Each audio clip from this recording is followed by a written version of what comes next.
Hi, good morning, welcome. So today I am going to continue with part 7, the heritage of Israel, of a reading of the Holy Bible.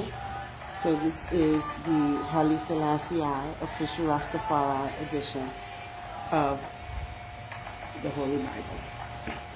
Rastafari Holy Bible, King Selassie version KSV, containing the original and New Testament, plus the books of Enoch, Jubilees, and the Kebra Nagast excerpt. We in Ethiopia have one of the oldest versions of the Bible, but however old the version may be, in whatever language it might be written, the word remains one and the same. It transcends all boundaries of empires and all conceptions of race. It is eternal. H.I.M. Haile Selassie Rastafari edition, Blackstone Publishing, 2019. Now let's finish where we left off at.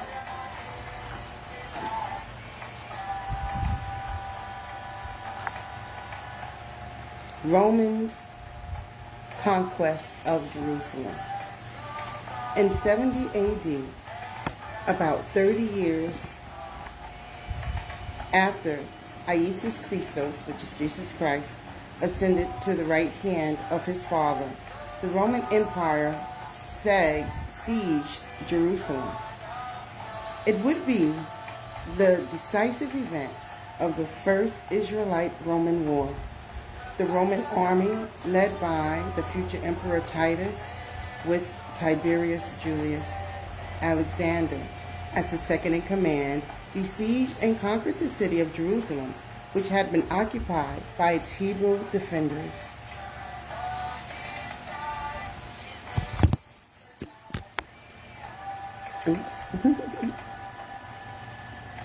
This led to the great migration for the children of Israel, who would be forced to leave their homeland and relocate. Many moved into Central and West Africa, including modern-day Nigeria, Ghana, Congos, and South Africa, among other areas. Israelites migrated to Central and West Africa. The Igbo people living in Nigeria are one of many tribes in Africa who recognize their Israelite heritage. While many live peaceably with their surrounding nations, some of the African tribes warred with their Hebrew neighbors. Still, they were able to worship the God of Abraham, Isaac, and Jacob for over 1,000 years in their African homeland, practicing the customary Hebrew animal sacrifices, circumcision, blood purification rituals, high holy feast days, and keeping the Sabbath.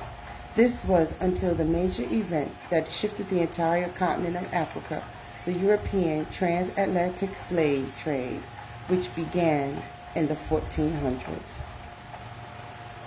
Transatlantic slave trade. While the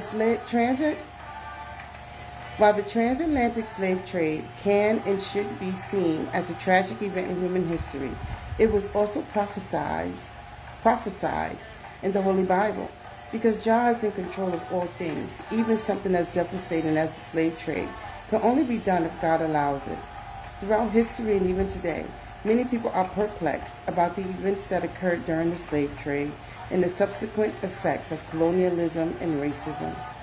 In order to get a better understanding of these events, it is important to read the book of Deuteronomy, chapter 28, verses 15 to 28. In this chapter, the Most High God tells of the curses that will overcome the Israelites for disobedience to his laws and commandments. These curses all came to pass during the slave trade. Curses of Deuteronomy 28. Verse 25, Jah shall cause thee to be smitten before thine enemies.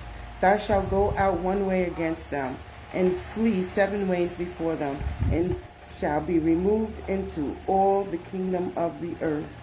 Hebrews in Africa was captured and taken to the Caribbean, North, Central, and South America. And we will end our reading right there. And I will continue next time with part 8, the transatlantic slave trade, 1650 to 1860. Thank you for listening.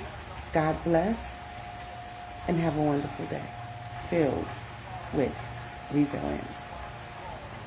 God bless.